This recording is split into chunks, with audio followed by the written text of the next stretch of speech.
lovely people. This is your favorite prevention training specialist from Swab and Chill, Daniel J. You are here watching The Link right here on Facebook and YouTube. This is a collaboration between APLA Health and Pyro Media Network. And of course, we give a huge shout out to the CDC, the Center for Disease Control, who gives us the funds to bring you a lively show every Tuesday at 4:30 p.m. Pacific Standard Time. I am here with my wonderful co-hosts. We have Kai Smith. Hi. Kai Smith, program coordinator for our CDC-funded program for MSM. I have a new title now. Come on, the title. Because Healthy Him is now for men of Black and Latino men ages 18 to 39. As we see, I have to relearn the whole new spiel. Come on. I have a new attitude, Patty LaBelle type voice. Oh, rest in peace to the LaBelle's lady who. We'll get into that. Dwayne Savi, what's going on? What's up, y'all? This is the prevention training specialist, Dwayne Savi, for the Social and Sexual Networks program here at APLA Health. You know, for all of your needs, your testing needs, your prep and pep needs, whatever you need, we got y'all. I mean, they are out here, okay, giving you all that you need. Giving you all that you need. Okay. But today we have a very special guest, someone that you guys probably have no idea. You heard us say his name. You know that he's present because all of the wonderful graphics and transitions that happen during the show are his workings, and he's here today. His name is Kwame Corbett. He is the CEO, creator of Pyro Media Network. He is a Black queer man living in this media industry. He has over 10 shows on his network. He has several podcasts that he helps to produce. In addition to that, he also is a consultant, a brand strategist and business consultant for businesses who are out there who need help with their branding, such as Sephora and Honda and all of that good, wonderful stuff. So we have someone that's very, very, very special that's going to sit with us, and we're going to talk to him about how he created the very thing that we are on, which is Pyro Media Network. And he's going to join us for our What's Poppin' segment. You thought I forgot about that, but I did not. Never. But before we get into that, I want to introduce for the first time to some and present to others the amazing, the fabulous, the wonderful, my sis from another miss, Kwame Corbett. Woo!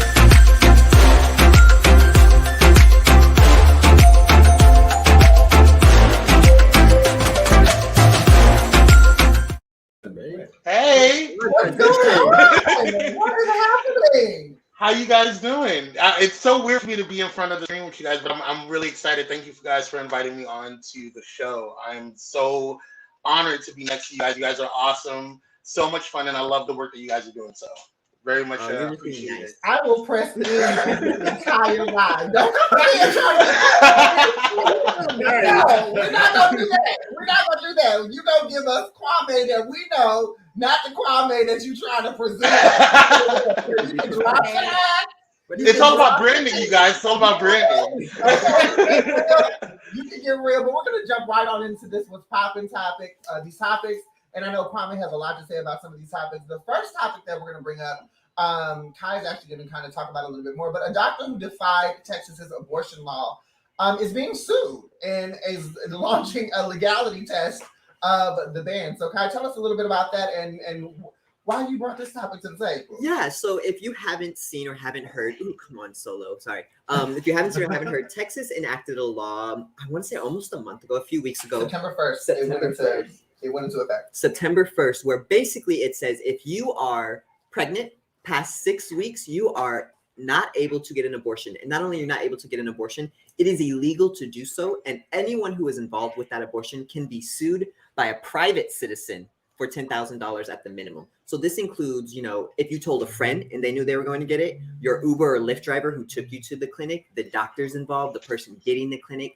So it's a really big kind of bill that's passed, and there's been a lot of issues because it's really hard to challenge. The Supreme Court decided they didn't want to hear the case because the case had some technical issues. But anyway, so this doctor in San Antonio, Texas, openly admitted, he wrote a public journal article saying, I gave an abortion to a woman who was past the 6 weeks notice, and I'm doing it because it was part of her healthcare. She deserves that right to do so.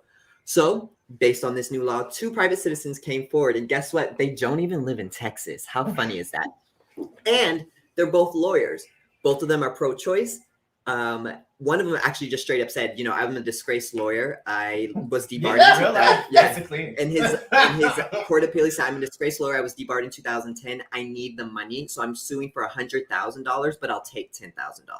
The second person who did it, he said he's doing it because he wants to devalidate the law. So he's taking it to court so it can be shut down.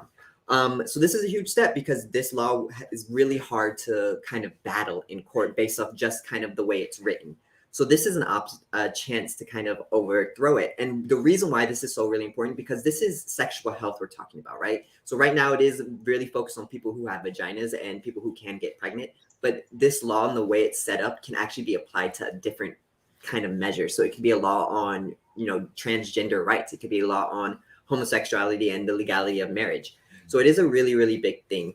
What's funny to me is all the people who challenged it, none of them are these anti-abortion people. They didn't even step out and do the challenge because it sounds like they don't really care and it's all about power. And that's what we kind of figured on that.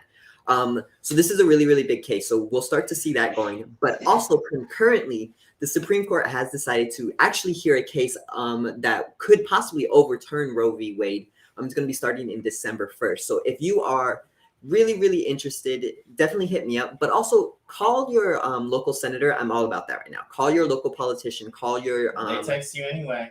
Yeah, exactly. They're going to bother me. Let me bother you. Okay. Call your governor, your House of Representative, your Senate representative, and tell them, you do not support the overturn of Roe v. Wade. You do not support the Texas law, and they should do something. And they should say something. It might not seem like you're doing something, but it is. So, yeah. So for those of you who don't know what Roe v. Wade is, or Roe versus Wade, Roe versus Wade was the case that basically put into effect women's rights when it comes to their body. And then, of course, people with vaginas and those who are able to get pregnant. And it really put the ownership on one's body to say whether or not I want to get an abortion or I don't want to get an abortion. And so the overturning of that is a huge deal. To have this law in Texas, to have these cases that could possibly overturn Roe versus Wade really is a huge thing in regards to reproductive health and sexual health. But I want to get your thoughts, Dwayne and Kwame, on what do you think about this doctor? What do you think about this doctor kind of going against the law, being vocal about it?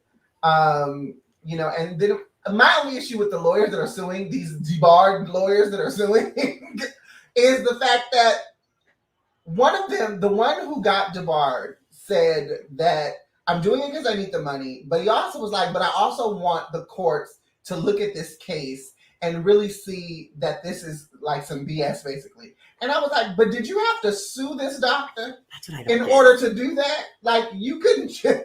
Because it's a win-win regardless for them. It's like, if I win, I get 100,000 to 10,000. If I lose, y'all still see how dumb this is, though, right? But what I really want to know is like Kai mentioned before with the Uber drivers and things like that, wouldn't that make them an accessory? And would they not get backlash for that? Uber and Lyft put out statements saying that they will support their drivers and that they will back their drivers in any litigation that comes against their drivers.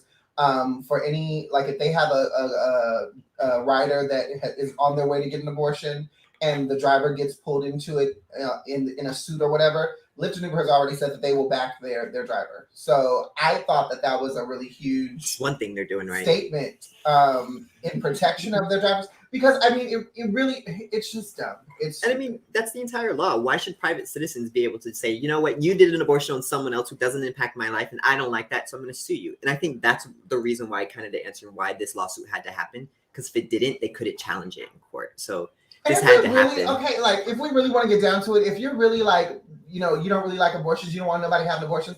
Okay, have everybody get a vasectomy in Texas. Have all the men chop it off, cut it up, because vasectomies are reversible.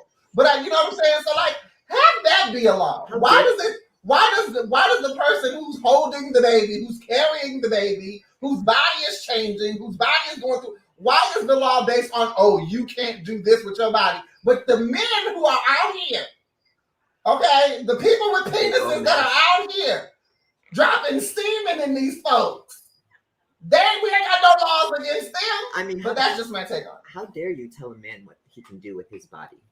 I mean, you got a whole lot of cis, especially cis white men out here talking about my body, my choice when it comes to wearing these masks. Or the COVID vaccine. Taking horse tranquilizer. But Sorry, yet, off topic. But yet, we want to tell folks with vaginas and reproductive systems and whatnot what they can do with their body in regards to abortion. But that's just my thing. Kwame, what you got to say about it? I know you have words. I do have words. I am really frustrated with the whole situation. I think, first of all, I am all about people having their belief systems and their opinions, and I think that's one of the beautiful things about this country, and one of the things that I fought for this country.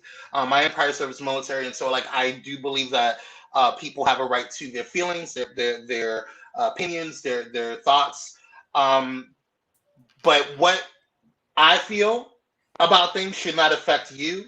If you don't believe in abortion, that's fine, boo-boo. Do your thing. But that should not impede on myself or women or in any way, shape, or form. So that's how I feel about that. But I think a lot of times, you know, especially in liberal type thoughts and conversations that we're having right now, there's something that's missing.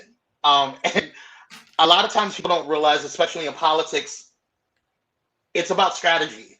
What is the root cause of why Texas did this, right? They wanted to attack Roe v.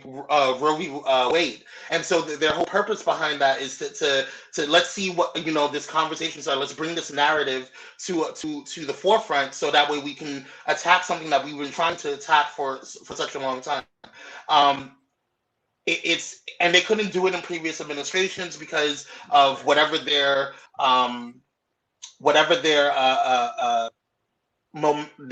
forefront of their politics was at that time. And I think in this last administration, the one before this current one, he who shall not be named, I think that there's been a lot of emboldened, right, Voldemort.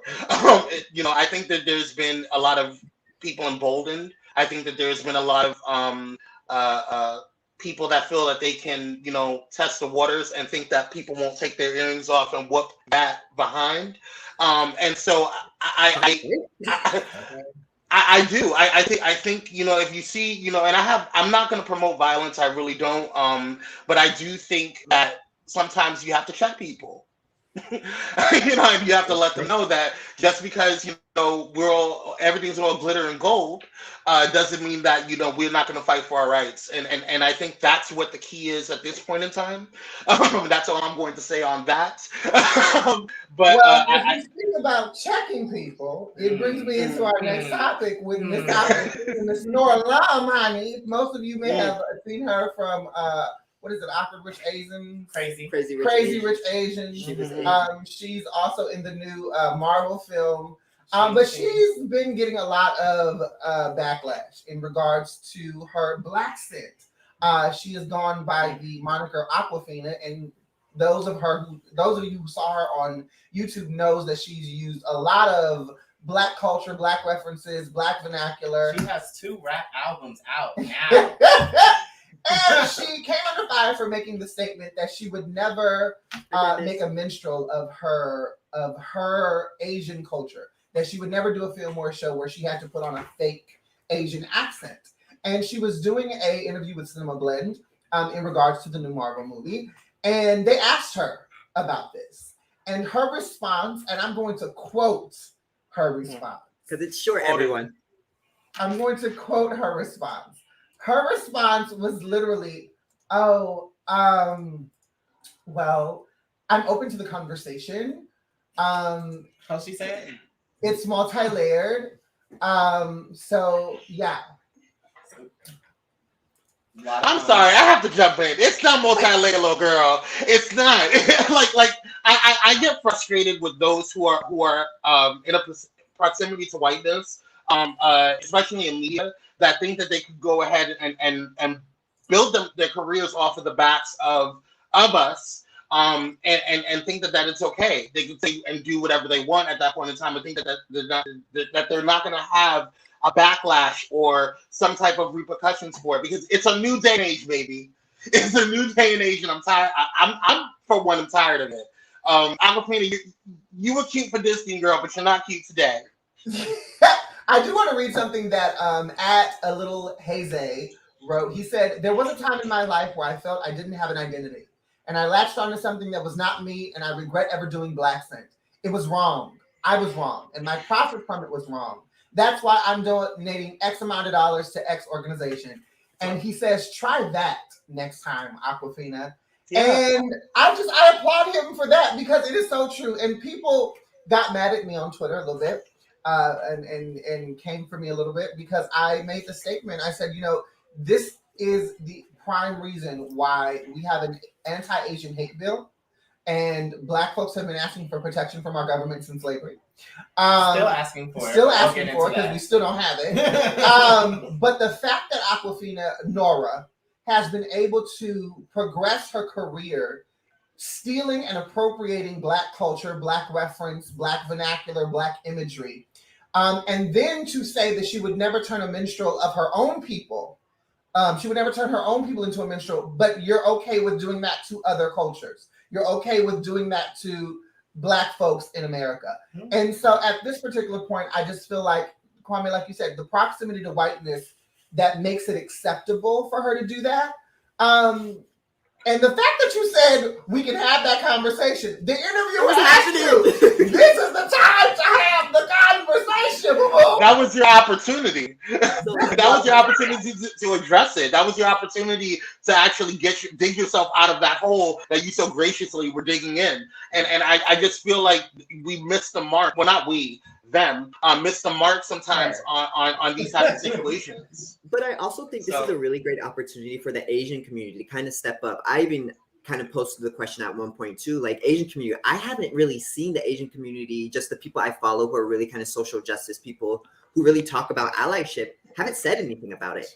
And just because they haven't said anything about it, I do want a preference. Just because I haven't seen it doesn't mean it isn't happening. So let's do that. But also know, and both of you can kind of confirm this as well, like especially in the dance world, we have a very large Asian community in the hip-hop dance world. Absolutely. So we have seen, especially like I know I have seen my experience with Asian communities in the hip-hop dance world, the appropriation sometimes is so heavy and so strong. I've had Asian people tell me they were more Black than them and then use the N-word every 2 seconds.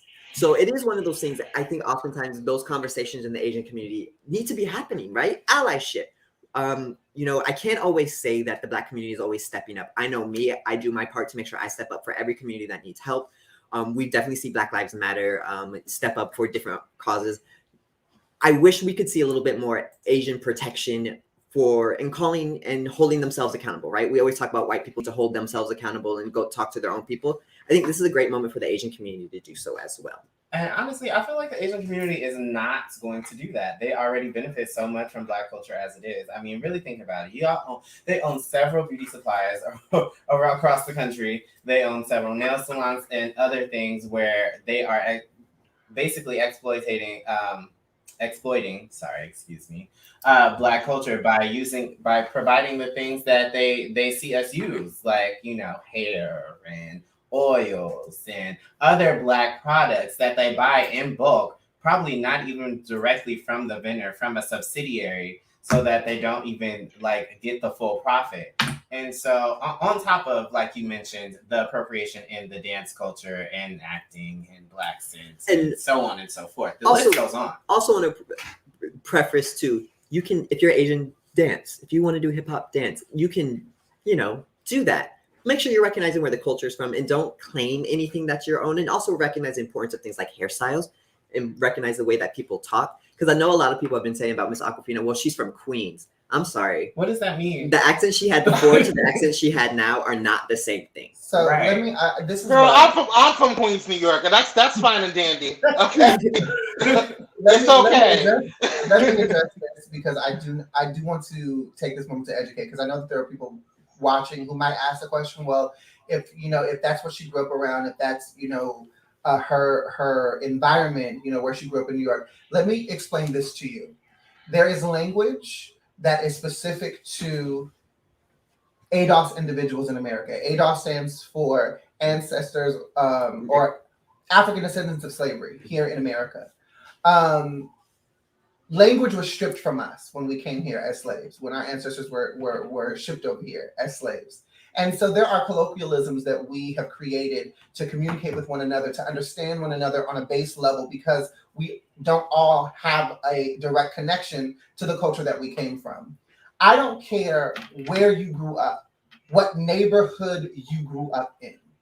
If your household is white and you grew up in a neighborhood of Black folks, there might be some things that you hear and there might be some things that you adopt because you grew up in that environment. But when you go back into your white household, when you go back into your Asian household, when you go back into your Mexican or Latin household, you are walking straight back into the culture that raised you. And your voice, your vernacular, your tonality, your dialect of speaking is going to change. So when you tell us that I talk this way because that's how I grew up, that's what I grew up around, she ain't even said it's BS. It's absolute BS. And somebody on Twitter said something that I thought was hilarious, but low-key kind of true. They were like, well, I thought when you get mad or your real accent comes up.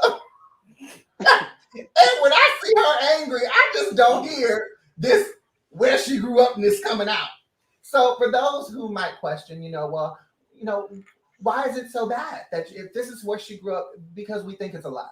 And we Black folks have lived in this country long enough and experienced appropriation and culture vultures long enough to realize and acknowledge and point out when someone is lying. But I don't want to give Aquafina too much more of our time, because we do have one more topic that we do need to discuss that's a little bit more important, a lot more important than Aquafina. And Dwayne, why don't you introduce that topic? All right. Okay, so let's see. Every time come on, Kwame. Look, he on screen and doing the things, y'all. But as some of us may have seen today on social media, a lot of Border Patrol has just recently discovered over, let me get the exact number, y'all. So I'm going to get about, where is it at? Oh, wait. 13,700 new arrivals in Del Rio, Mexico. Oh, no, Del Rio, Texas. My bad. They came across the border of Mexico. But anyway, that's besides the point. So they are apparently being lassoed and, wrangled with horses and whips and chains and things, and just being treated inhumanely. And they're seeking refuge from their country in Haiti from being, raped, beaten, dehoused, you name it. They're going through it right now. And instead of the U.S. really addressing the issue with Border Patrol and how inhumane it is to actually wrangle human beings, the only thing that they're really saying about it is that it'll be investigated. They're saying things like, the reason they're using lassos is to make sure that nobody gets trampled by horses while people are being, arrested for crossing the border and things like that. And we're hoping that that's what it is, and it's not being, it's being investigated, but we just want to make sure that nothing humane is going on. Now, the Border Patrol has a history of, honestly, it started from people who signed up for the Border Patrol in the beginning were members of the KKK. Okay, if y'all didn't know that. Like, they were not people who were just like, I want to protect my country, but those people are also, and they just want to keep it white. They don't want to. Not the problem people. I think for me, like, obviously especially if you are around the Latinx community, they've been talking about the horrible mistreatment that has been happening for the migrants that are coming from South America to America. We've known this is happening. And so, they've been really, really fighting. So I really hope this is a moment for the Black community, because the Haitians are Black people. They are Black people. We are seeing Black people are affected by this. And I also want to point out too, because as Dwayne said, Haiti right now is in trouble. Their president was assassinated in July. Okay. They had a 7.2 earthquake August 14th. So they are seeking refuge. And the United States has recognized Haiti as a dangerous place to be. And not only are they capturing these refugees who are looking for asylum, they're sending them back, knowing that it's dangerous, knowing that the economy is basically shut down, knowing that there's places that don't have electricity, don't have clean water, don't have any way to get resources. How is this not a humanitarian crisis? So for me, that's the huge issue. It's not one thing where we just say, you know, we're just sending you back to you're waiting on the border.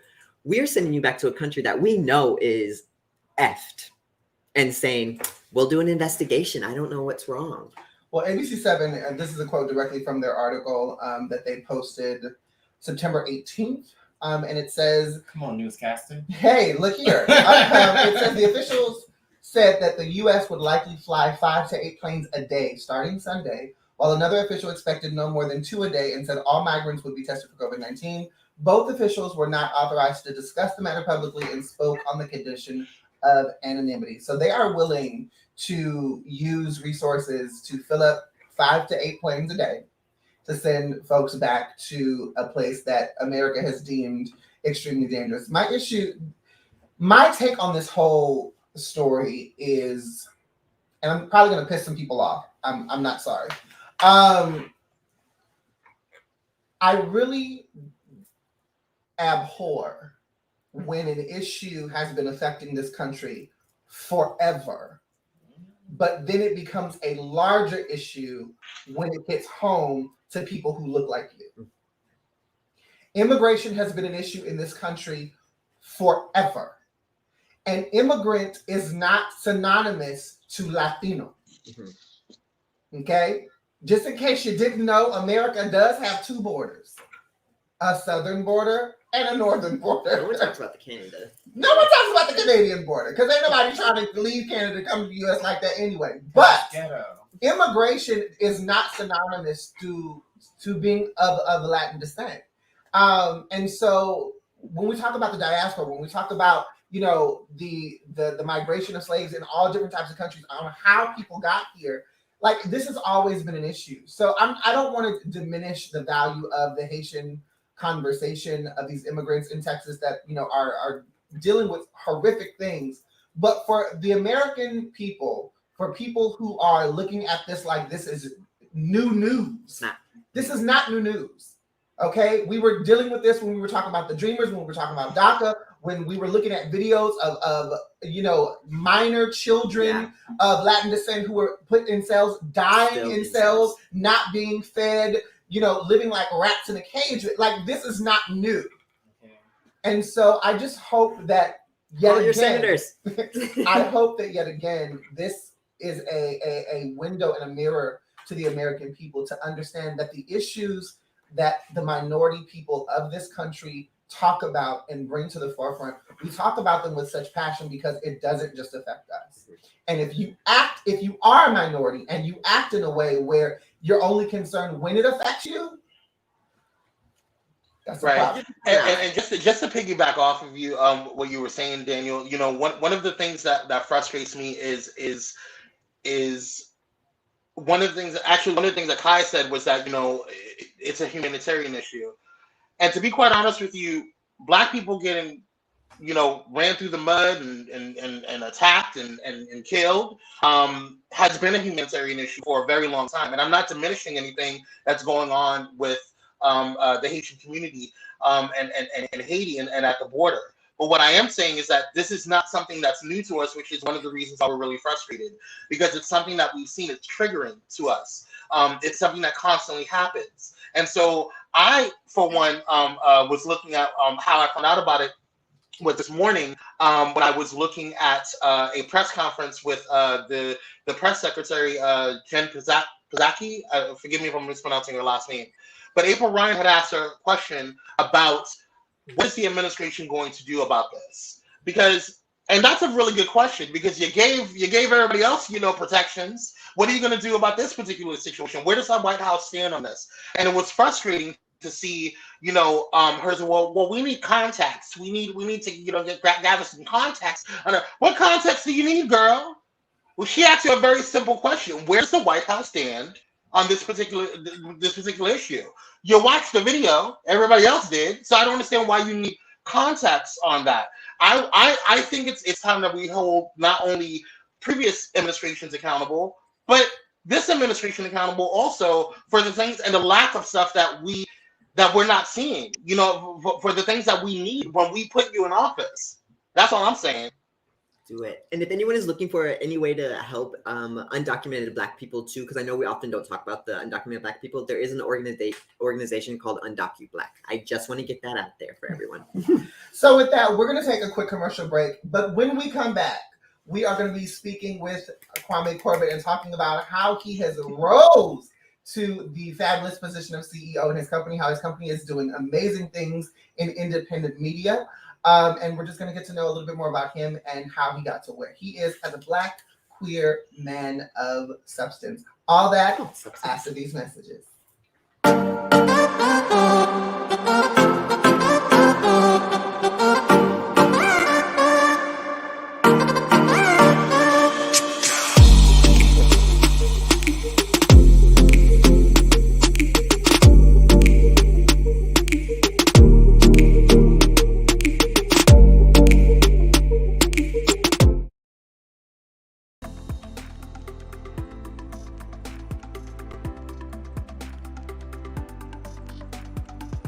Are you in need of a quick and easy way to know your HIV status? Swab and Chill is a discreet way to learn your status in the comfort of your own home. The process gives you results in 20 minutes. Swab the upper gums, swab the lower gums, and voila! Simply follow the colorful step-by-step instructions located inside the kit. Or call APLA and we can assist you virtually. In addition, all kits include condoms and lube for that penetrative fun. For our trans clients, we have Swab and Chill Plus, a customizable kit for trans-specific needs. And we haven't forgotten about COVID either. All kits include personal protection gear, like face masks, comfortable yet stylish. A personal touch tool for dealing with those germ-infested handles and ATM keypads. Wet wipes for those little messes that need cleaning up. Also, keep that summer body protected with Swab and Chill sunscreen. And don't forget about our fanny packs for those quick trips to the store. All this can be yours. Simply call Swab and Chill at 323-329-9713 or email us at swabandchill@apla.org. We would love for you to be part of our Swab and Chill family. Come swab and chill with us!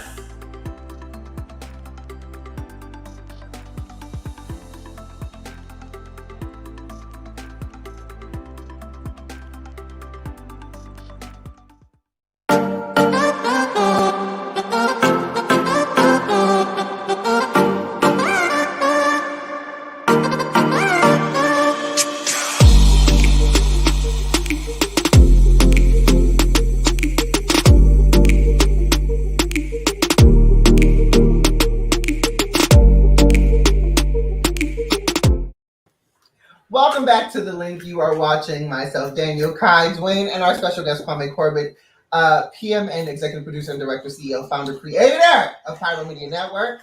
And we want to get to know more about you, Mr. Kwame. A lot of people do not know your face because you're always behind the scenes and the background.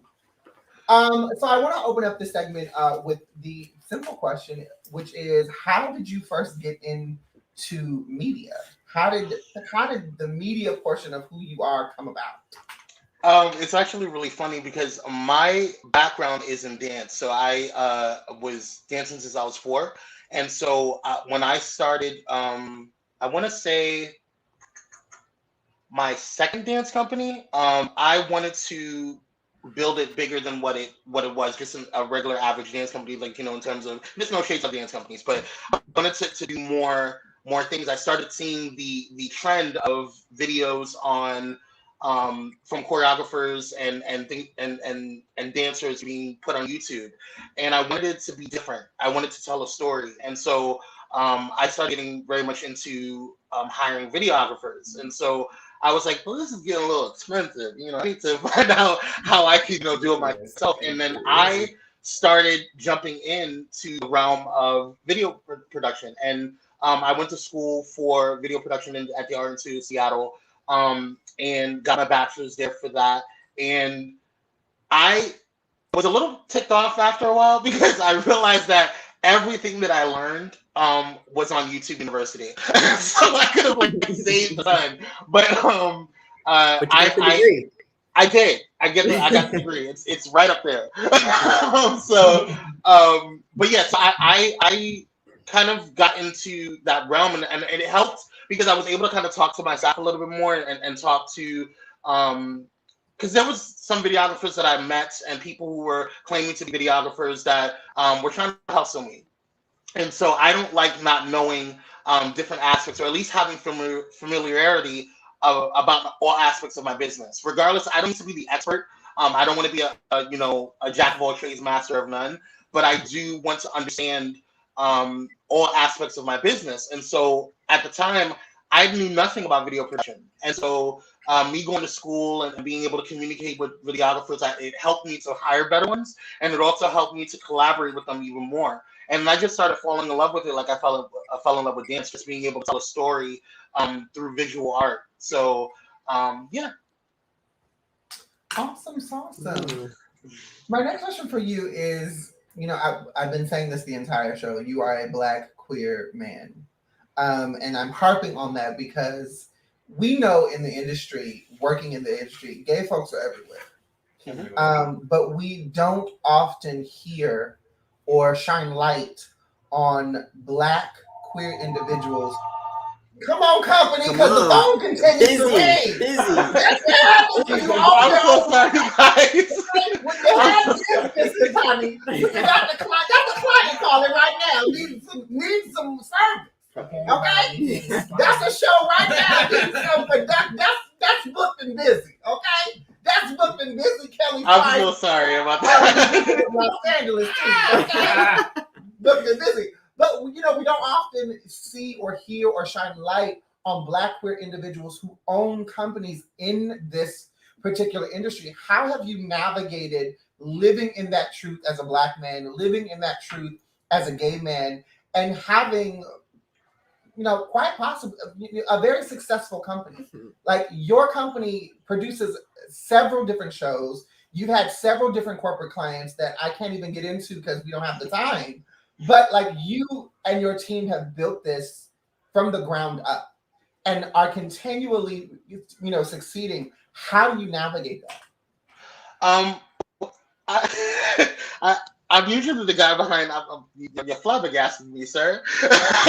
So no, one of the things that first of all, thank you for that, because it does mean a lot. And sometimes I don't really think about that because our team, the whole premise of starting the company was to create a safe space for artists and creatives. And so for me, I know that that's one of my ultimate goals in life, is just to be able to have a safe space for me to live, a safe space for me to express myself. And so I noticed that was lacking for BIPOC. And for those who don't know, that's Black, Indigenous, people of color. So, and I noticed that was really lacking in the media industry. People like Rihanna, has shined light on issues that are going on within the cosmetic industry. People like there's even directors that are out there that are shining like you have shows like Pose and that's really shine a light on us and also our trans brothers and sisters. And I wanted more of that, not just for the Black LGBTQ, but just Black people in general. And I think if we can create a safe space for those things, it makes me happier. It brings me a sense of peace, and I'm able to sleep at night, and it makes me work harder. And so and I know that sounds kind of cheesy, but that's literally, I want everyone to win. I really do. I really want everyone to win. When I say everyone, I mean everyone. I'm rooting for everyone Black. But I am, I did, but and I also, but even in our community, there's still a lot of issues that we need to work through.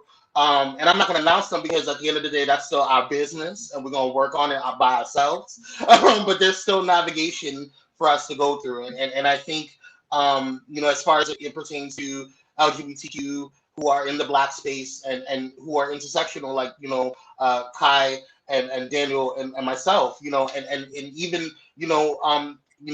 Black gay and bi men, like Dwayne, I want to create a space that all artists, all creatives can have a safe space to kind of navigate from. And I think that is really ultimately not just LGBTQ, not just women, not just races of all different types of races and cultures. Everybody wants at the core, I think, a safe space to be at, and that was my goal in creating Pyro Media, and yeah. I hope I answered your question. I have more questions, but Kai, Dwayne, do either one of you have questions that you want Kwame to answer? I mean, I always have questions. Dwayne, do you have a question? I definitely do. Okay. So how has it been, like, being, as we continue to mention, like, a Black gay man working in the media industry, like, on the verge of, like, queer representation expanding, but still, like, dealing with discrimination? Like, how is that? It in the beginning, it was really difficult. I had a lot of first of all, Pyro Media started out as a podcast network. And so we weren't even doing visuals or any type of live streaming shows like we're doing now. And where we're shifting to is going to be amazing. So I'm really excited about that. But I think that for me, one of the things that I have remained true to, like I said before, keeping a safe space for myself and keeping a safe space for my artists. And I think that if I focus on that, then I don't really have to worry about all of the negativity that people, I just have my own lane. I'm not trying to be like any other network. I'm not trying to compete with anyone. As far as racism and prejudice goes and bigotry, I've experienced that all my life. You know what I mean? So I'm not gonna, expect anything different with a company. You know what I'm saying? Especially with a company that embraces and expresses in a way where it's free and safety driven. But what I will do, the quickest way to piss me off is talk about my team. You know what I mean? So I think for me, right. I've been a shield for them, and I would rather them direct it towards me. I'd rather them, me be that shield. I'd rather me take on that brunt than for my shows or any of my hosts or any of my clients to have to deal with that. And again, if that means me having to go into the forefront and yelling at different people and taking on the brunt of that, then that's just how I'm going to navigate it, because I still ultimately want my clients to feel safe. So yeah. Oh, okay. I love that. So I have a question for you. What's it like working with us? No, I'm kidding. It's incredible. No, but I do want to say shout out to, because you mentioned your team. Definitely shout out to the Pyro Media team. And I don't know if it's okay for me to say this, but Marsal will collect me anytime I'm forgetting something. She keeps me. So Kwame, not only as an entrepreneur, is an amazing person, but has curated this amazing team. So really, I want to say thank you, because yes, you are offering us a service and everything, but you have gone above and beyond for us. So if there's a moment I can say thank you, this is it. But, what advice do you have for anyone who's looking to start a business? Maybe not media, because obviously we don't want any more competition. Just kidding. What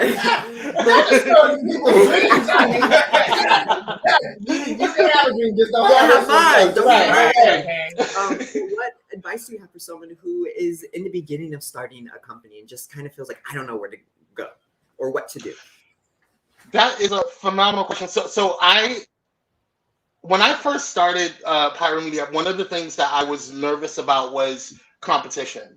And I truly believe in, especially in my short years on this earth, that there's a difference between, and an importance in the difference between competition and collaboration. I think nowadays it's important for us, especially with everything that's going on, to truly embrace collaboration.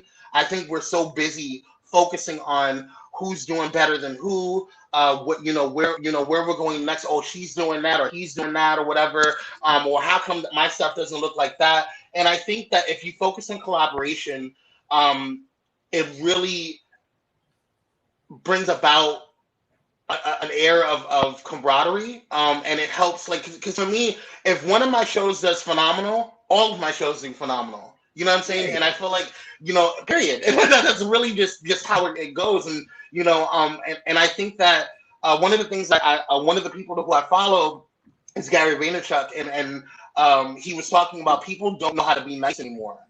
And people think that as a boss or as a CEO or anything like that. Yes, I think it's important to set boundaries and all that stuff or whatever. But I think it's also important to focus on just being nice. Just really giving a crap about what you're doing. And I also think that you can't expect, as an entrepreneur, you can't expect your staff to have the same exact passion that you do as the entrepreneur, as a CEO. That's not going to happen.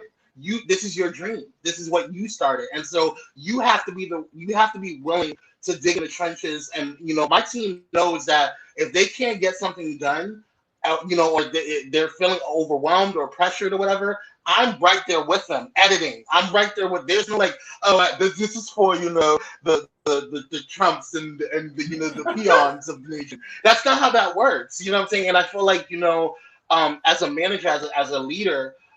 It's my job that, because ultimately, I believe in ultimate accountability. If something goes wrong with Pyro, it doesn't matter who did it.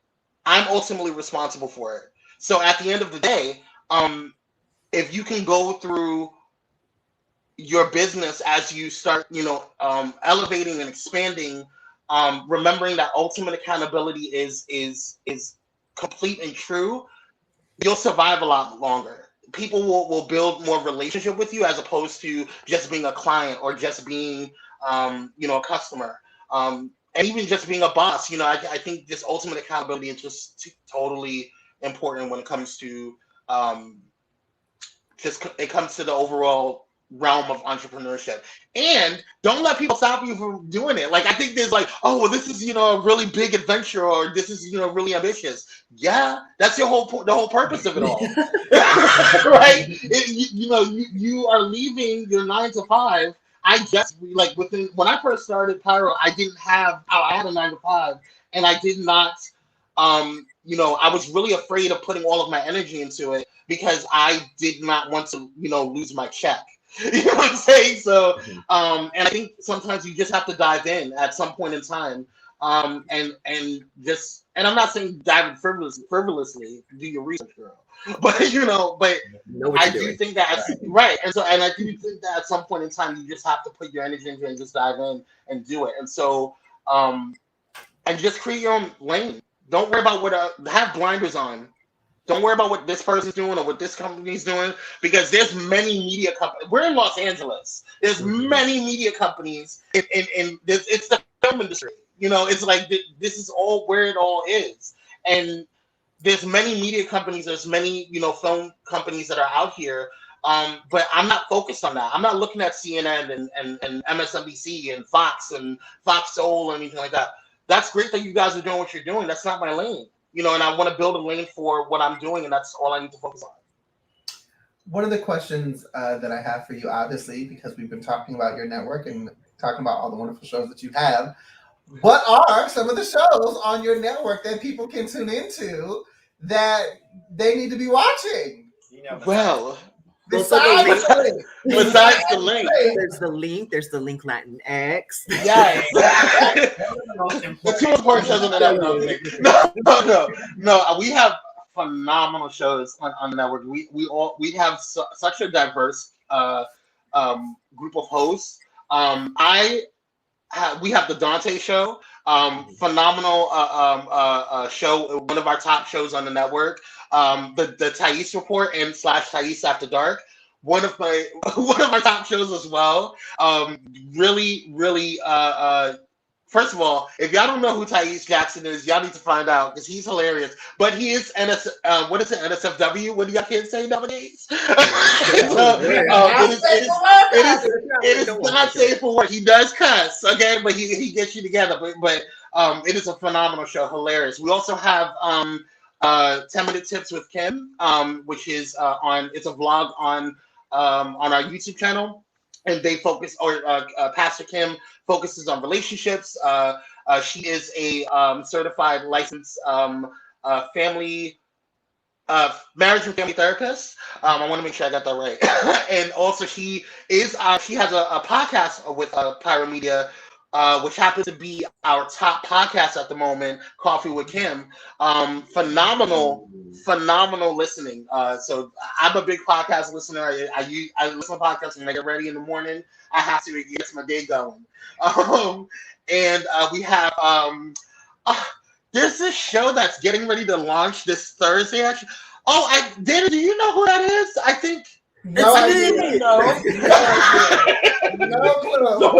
No clue. But there's this show called the Daniel J Show, who is just launching.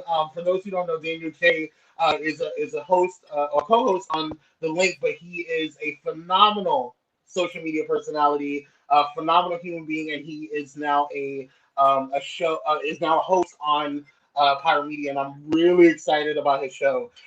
Can't tell you a little bit too much about it. Y'all just go over to his YouTube, subscribe, like, and share. As Joseph Wallace is in the comments talking about when are you going to have church, Daniel J. I'm like, look here, yes. Joseph, let's get the show up and running first. Right. Before we start talking shirts, okay? Yes. So we are running out of time, and I do have one final question for our fabulous guests. My question is this: when you're 100 years old, okay, and you are looking back at what you have done, you're looking back at your legacy, what is it that you hope people will remember about you and the work that you contributed to this industry? So I will always forever be 25. Ah! But one of the things that one of the legacies that I hope to leave behind with Pyro Media is to be able to let people know that creating safe spaces in your relationship, creating safe spaces in your friendships, creating safe spaces, period, in your self-care is one of the most important things that you can do to love yourself and to love the people that you are around. And I know it sounds really woo-woo, it sounds really like flower child, but it is literally my ethos for myself. It's creating safe spaces with my friends, creating safe spaces for, and when I say a safe space, I'm not talking about, locking the doors and having guns at the window.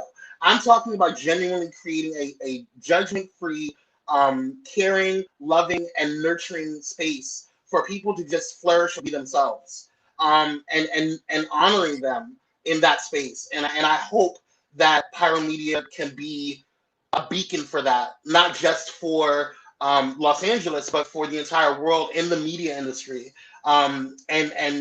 And just knowing that we can express ourselves. I want to go back to where we used to have debates, where Republicans and Democrats and liberals and conservatives and all of that had debates and conversations and heated conversations, but still at the end of the day, love each other. Where we could have conversations, from the young and the old, and still have a space to be yourself and still have a safe space to go back and say, you know what? Even though I have a very different opinion from Daniel, even though I have a very different opinion from Kai and Dwayne, I still can look at them as people that, I care about. I view them as human, and just genuinely have love for them. And so that's what I hope to kind of leave behind with Pyro Media and just in my own personal brand and in my own personal legacy. Yeah. And I do want to say really quickly, sorry to interrupt. So for everyone who's watching, so Kwame has been part of Healthy Him, and I'm speaking just of Healthy Him, before I was here. Kwame is one of those people who actually, look at that. Kwame has given his time for free to Healthy Him in the past. Taught our dance classes when we had dance classes. Don't think I didn't forget. I wanted to say when you said you should dance. I was like, but Kwame has been in advertising for us. Kwame has been about community, about creating a safe space since I've met him. So I want to say thank you so much. Besides what you've done for Pyro, thank you so much for what you've done for Healthy Him, because I do appreciate it. I appreciate that. Thanks, well, I want to say thank you, Kwame Corbett, for agreeing to come from behind Yay! the camera Okay. so that we can learn a little bit about you, hear Just like your that, voice, just hear your opinions. Mm-hmm. As I told you, I believe that there are going to be many more opportunities like this because people need to know your story. People need to know your face. They need to hear your voice. And you can be behind the camera some of the time, but we need to have you in front of it We want to look in a those lot green more eyes. of the time. And because I can be mushy because that's just what I'm going to do. I also wanted to say thank you for the person that you have been to me in the process of everything that we are building and going through. You are absolutely a person about community. Everything that Kai has said about you is absolutely true.